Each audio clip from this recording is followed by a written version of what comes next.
Kung saan man tayo dadalhin ng mga panahong di natin hawak, kahit walang kasiguruhan, basta't sabay nating haharapin. Kung ang bukas ay magbago at ang landas ay mag-iba,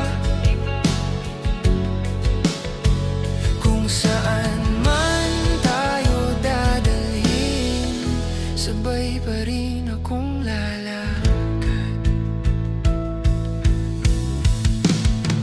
May mga pangarap na nagbabago, may mga takot na dumarating, pero kapag hawak